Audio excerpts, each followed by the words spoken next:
We have to keep pushing the boundaries if we want to learn, but sometimes scientists take it a bit too far. Here are the top 5 scary science experiments that should have never happened. Well, actually, before we hop straight into the video, I just wanted to say thank you to everyone who has watched this channel over the last year and supported me and my work. This is actually going to be the last video I do on this channel, and I wanted to let you guys know how much of a true pleasure it was for me to do this and to bring these videos here. If you want to follow along with my journey, then please subscribe to my personal YouTube channel, Blue Jays Today, and also follow me on Instagram at NickPaleolog. It's just been an awesome time. Like, just let me know where you're from and stuff and what video you started watching. I learned a lot and it was great, and I hope that I scared a few of you guys along the way in the process. So yeah. Alright, let's do this thing. Number 5 on this list is the Aviator Suit. Parachutes took a while to master, guys, and no one knows that better than Franz Reichelt. Mental Floss says if there's anything to be said for Franz Reichelt, it's that he had some supreme confidence in his own invention. In the early 1900s, Reichelt crafted a parachute from 320 square feet of fabric, all of which folded up into a wearable aviator suit. He had conducted several parachute tests using dummies, which all failed. He pinned the blame on the buildings, saying that they simply weren't tall enough. In 1912, Reichelt planned to test his latest version by flinging a dummy from the Eiffel Tower. But when he arrived at the famous landmark, the inventor surprised the waiting crowd by strapping on the parachute himself and taking the leap. The parachute didn't open, and Reichelt became a victim of his own invention. An autopsy reportedly determined that he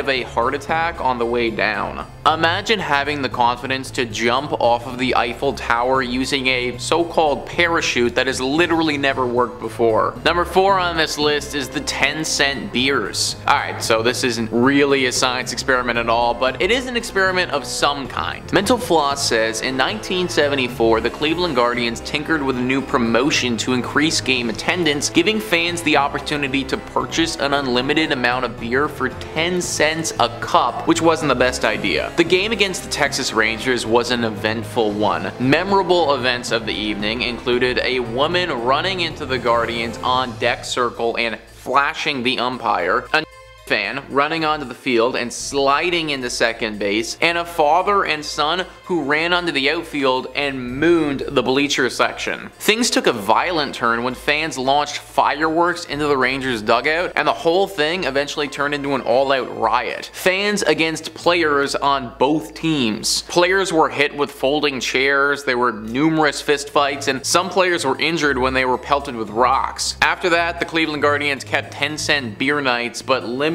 the promotion to 2 drinks per person. So basically, humans and 10-cent beers do not go well in a public setting. I also looked it up with an inflation calculator, and even today, that would have been 60 cents a beer. Yeah, I can see how that could have been a problem. Number 3 on this list is the Ape Experiment. Yeah, you know, I didn't think it would take a rocket scientist to figure out that raising your kid among apes was a bad idea, but here we are. Mental Floss says in the early 1930s, comparative psychologist Winthrop Kellogg and his wife welcomed a healthy baby boy they named Donald. The psychologist had grown interested in those stories of children who were raised feral, but he didn't send Donald to be raised by wolves. He did the opposite. He managed to get his hands on a similar aged baby chimp named Gua and raised her alongside Donald. Gua initially did better than Donald in tests that included things like memory, scribbling, strength, dexterity, reflexes, problem solving, climbing, obviously, language comprehension, and more. But she eventually plateaued, and it became evident that no amount of equal treatment was going to make her behave more like a human. But when the Kellogg's ended the experiment, they did so abruptly and without much explanation, which is contrary to the meticulous records they otherwise took throughout the course of the study. While Gua wasn't showing any signs of picking up English, Donald had started to imitate the vocalizations of his sister from another species Reese's, so it's not hard to speculate why the Kellogg's called it quits. Guys, I'm all for having a pet, but when my kid starts acting more like the pet than me, that's where we need to call it, I think. Kellogg's felt the same way, and hopefully that will be the last time anyone ever tries something like this. Number 2 on this list is the soul experiment. So in all honesty, this one is pretty dumb in my opinion, but if it's actually accurate, then this would make for an incredible discovery. Mental Floss says in 1901, Duncan McDougall conducted experiments on extremely recently deceased people and dogs to see if their body weight changed immediately after.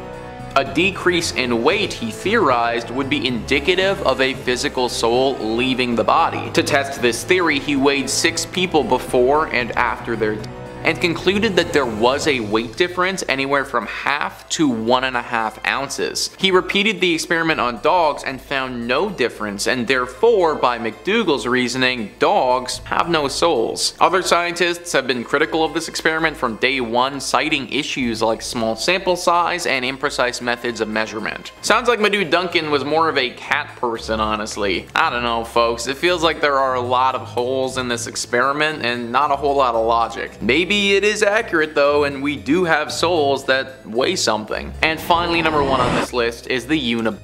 Mental Floss says it's probably safe to say that an experiment falls into the gone wrong category when it may have been responsible for producing the Unab.